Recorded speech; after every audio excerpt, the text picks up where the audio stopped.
नमस्कार, good morning India में आपका स्वागत है। मैं हूं अदिति राजपूत। कृषि कानून को लेकर अपना आंदोलन जो है किसानों का वो लगातार जारी है और किसान अभी भी दिल्ली की अलग अलग सीमाओं पर जमे हुए हैं इस ठिठुरती ठंड में। और इस कानून को लेकर अब आगे का रास्ता बढ़ता हुआ नजर आ रहा है। आंदोलन कर रहे पंजाब और हरियाणा के किसानों को सरकार ने आज दोपहर बातचीत का न्योता भेजा है और इसी बैठक के लिए गृह मंत्री अमित शाह का बीएसएफ का कार्यक्रम जो है वो अब रद्द हो गया है। अब बीएसएफ के कार्यक्रम में गृह मंत्री अमित शाह नहीं जाएंगे। सरकार की बताया जा रहा है कि एक अहम बैठक होनी है इस बाबत, जो किसानों का मुद्दा है इस बाबत, और कृषि मंत्री ने आज किसानों को यहां पर न्योता दिया है। हम जानते हैं 3 बजे ये बातचीत का वक्त तय किया गया है और जब ये बातचीत होगी उस वक्त बताया जा रहा है कि किसानों की बैठक की अध्यक्षता गृह मंत्री अमित शाह करने जा रहे हैं। तो ये एक अहम मसला है जिसको लेकर बहुत तनातनी की स्थिति हम देख रहे हैं। लगातार किसान जो है वो लगातार सड़कों पर बने हुए हैं। अपने आंदोलन को लेकर वो बिल्कुल भी पीछे हटने को तैयार नहीं है और साफ तौर पर उनका कहना है कि जब तक सरकार इन कानूनों को वापस नहीं लेगी तब तक वो अपना आंदोलन खत्म नहीं करेंगे। तो आज ये बहुत अहम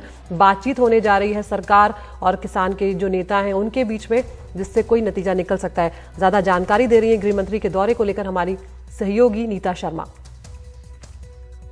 कभी सिर्फ बीएसएफ की तरफ से ये कहा गया है कि जो केंद्रीय गृह मंत्री हैं अमित शाह वो नहीं आ रहे हैं क्योंकि उन्हें कोई एक इम्पोर्टेंट मीटिंग थी जिसमें उन्हें पार्टिसिपेट करना था, इस करके वो नहीं आ रहे हैं। अब उनकी जगह जो केंद्रीय गृह राज्य मंत्री हैं mister Nityanand Rai 56th raising day parade में जो है वो पार्टिसिपेट कर रहे हैं। लेकिन यहाँ पर अहम ये है कि क्या हो सकती है इम्पोर्टेंट वर्क मीटिंग, क्योंकि जैसा कि आप बोल रहे हैं 3 बजे ये मीटिंग थी। इससे पहले सरकार जो है वो इनिशिएटिव दे चुकी थी सभी किसान लीडर्स को कि वो दिल्ली आए और उनसे एक हाई लेवल मिनिस्ट्रियल ग्रुप जो है वो उनसे मिलेगा।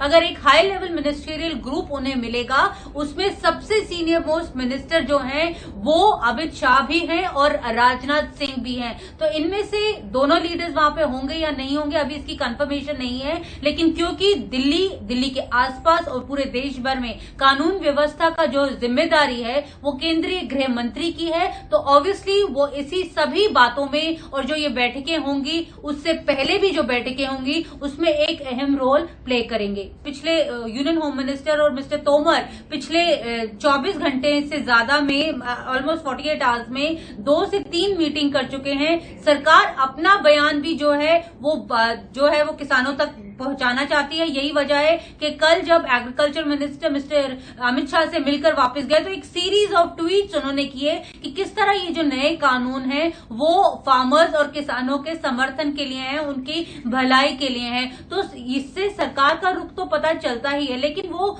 ये भी चाहते हैं कि वो आए अपनी बात कहें। ये ना कहा जाए कि जो सरकार है वो किसानों की बात सुनना नहीं चाहती और अपनी बात पर अड़ी हुई है। यही वजह है कि उन्हें ये इन्वाइट दिया गया है कि आप आइए और हमें अपनी बात बताइए, फिर हम देखते हैं कि आगे का रुख कैसे, हम इसे आगे की डेवलपमेंट कैसे करेंगे।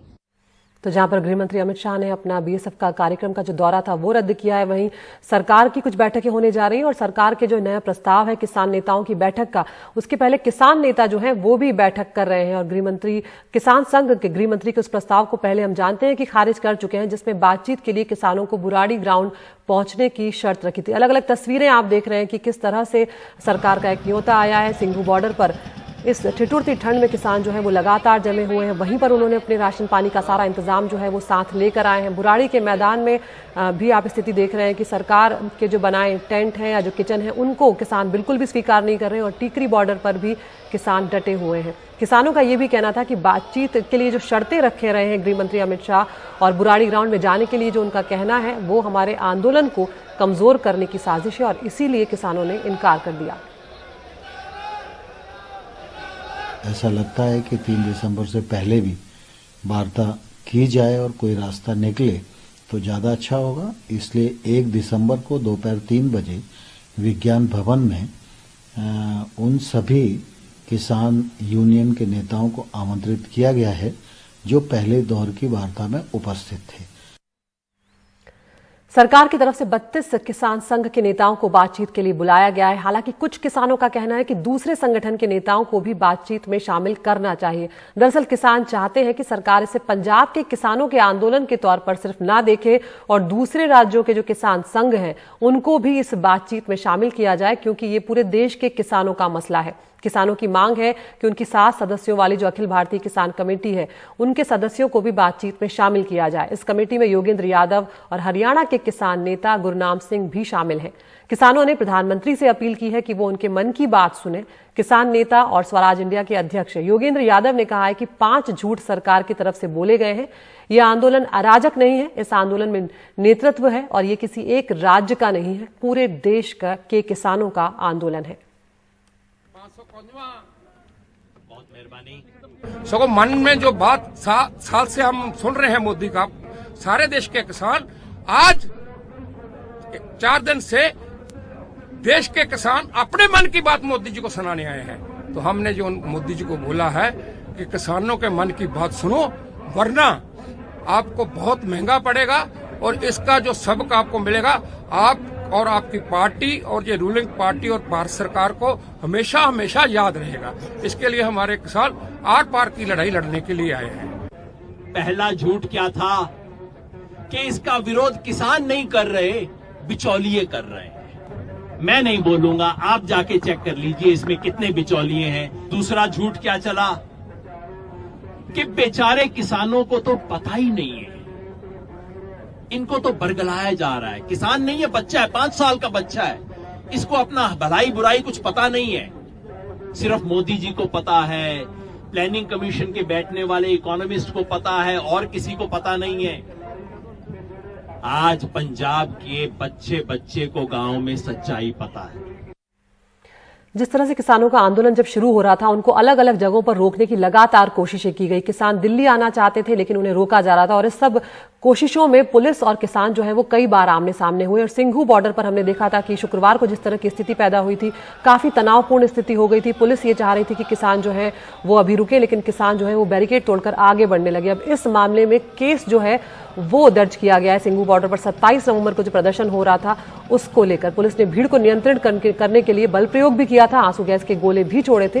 3-4 पुलिस वालों को चोटें भी आई थी। दिल्ली पुलिस ने अब दंगा करने, सरकारी संपत्ति को नुकसान पहुंचाने समेत अन्य धाराओं के तहत इस मामले में मुकदमा दर्ज किया है। अलीपुर थाने में केस दर्ज किया गया है। अज्ञात लोगों के खिलाफ ये मामला दर्ज हुआ है।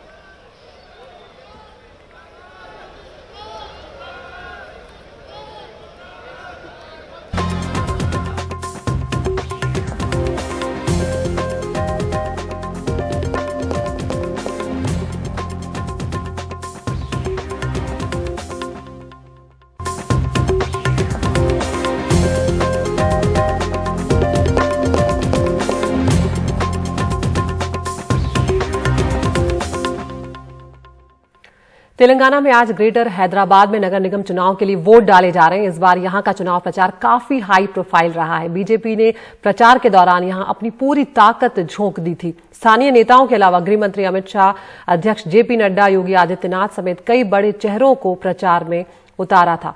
वोटिंग के लिए तमाम कोविड प्रोटोकॉल के साथ सुरक्षा के पुख्ता इंतजाम किए गए। निकाय की 150 वार्डों के लिए 74,44,260 मतदाता नगर सेवकों के भाग्य का फैसला करेंगे। चुनाव में सत्तारूढ़ टीआरएस के 150, बीजेपी के 149, कांग्रेस के 146, टीडीपी के 106, एमआईएम के 51 उम्मीदवार समेत कुल 1,122 उम्मीदवार मैदान में हैं। मतदान के लिए राज्य चुनाव आयोग की तरफ से 9,101 मतदान केंद्र बनाए गए हैं। सुबह 7 बजे से ये वोटिंग शुरू हुई है, जो शाम 6 बजे तक चलेगी। ज्यादा जानकारी बल्दिया यानी कि म्युनिसिपल कॉर्पोरेशन का इलेक्शन है और फिर भी इसको एक असेंबली पोल या फिर लोकसभा इलेक्शन से भी ज्यादा इसकी इंटेंसिटी और कैंपेनिंग इसमें हो गई है। ये इसलिए कि इस बारी तेलंगाना राष्ट्र समिति जो पिछले बारी बस 100 के एक नंबर कम थी, लेकिन इस बारी उनको एक टेंशन और एक सेटबैक इसलिए दिख रहा है क्योंकि भाजपा जो पार्टी है वो बहुत अग्रेसिव तरीके से इस इलेक्शन में आई है, ये कहते हुए कि हम बल्दिया इलेक्शन यानी कि म्युनिसिपल इलेक्शन के बाद असेंबली इलेक्शन पर भी अपना दावा करेंगे। और ऑलरेडी हम यहाँ के मुख्य अपोजिशन फोर्स बन चुके हैं और हम चैलेंज करेंगे यहाँ के तेलंगाना राष्ट्र समिति को। बहुत सारे जो प्राइम लीडर्स हैं, नेशनल लीडर्स हैं, अमित शाह जी, जेपी नड्डा या फिर उत्तर प्रदेश के मुख्यमंत्री योगी आदित्यनाथ, वो सब यहाँ पे कैंपेन कर चुके हैं। और आज बहुत सारा सिक्योरिटी फोर्सेस लगाया गया है, 50,000 से ज़्यादा पुलिस फोर्स लगाई गई है और 9,000 से ज़्यादा पोलिंग बूथ्स होंगे। हर पोलिंग बूथ में 700 से लेके 800 से लेके 1000 तक ही लोग होंगे, क्योंकि ये कोविड का भी ज़माना है भी। वैसे ही भी म्युनिसिपल इलेक्शंस में वोटिंग की जो परसेंटेज रहती है असेंबली इलेक्शन से भी कम रहती है। असेंबली इलेक्शन में अगर हम 52% का इलेक्शन वोटिंग परसेंटेज देखते हैं तो म्युनिसिपल कॉर्पोरेशन इलेक्शंस में शायद 45 से ज़्यादा नहीं गया है। आप यहाँ पे वोटिंग करने आए, क्या हुआ? हमारा नाम ही आया नहीं है यहाँ कर इलेक्टोरल लिस्ट में। हालांकि हम लोग बहुत सालों से यहाँ रह रहे हैं और इसके पहले भी हमने वोट किया हुआ है। हम लोगों ने इवन ऑनलाइन फॉर्म भी भरा है, हमारे नाम है, नंबर है, पर वहाँ पर हमारा नाम चेंज हो गया है। और आपने 2018 के जो असेंबली इलेक्शंस थे और लोकसभा इलेक्शंस भी थे उसमें भी आपने वोट किया हुआ है। आप कह रहे थे कि आपके कुछ नेबर्स भी हैं जिनको ये हुआ था? पूरे अपार्टमेंट किसी का नाम नहीं है। अभी जो लिस्ट यहाँ पे है वो लिस्ट में किसी का भी नाम नहीं है, सिर्फ एक बंदे का नाम है फ्रॉम द 20 अपार्टमेंट्स। ऐसी जब सीरियस डिस्क्रिपेंसीज की जब बात होती है तो कोई एक्सप्लेनेशन नहीं हो पाता जब चुनाव होते हैं। लेकिन शायद इलेक्टोरल लिस्ट में जब 2018 के चुनाव में और 2019 के चुनाव में जब नंबर इनका नाम था और इनको वोट का हक दिया गया, तो इस बार क्यों नहीं? इस सवाल का जवाब स्टेट इलेक्शन कमीशन को देना पड़ेगा। हैदराबाद से कैमरा पर्सन नागराजू के साथ उमा सुधीर, एनडीटीवी इंडिया के लिए।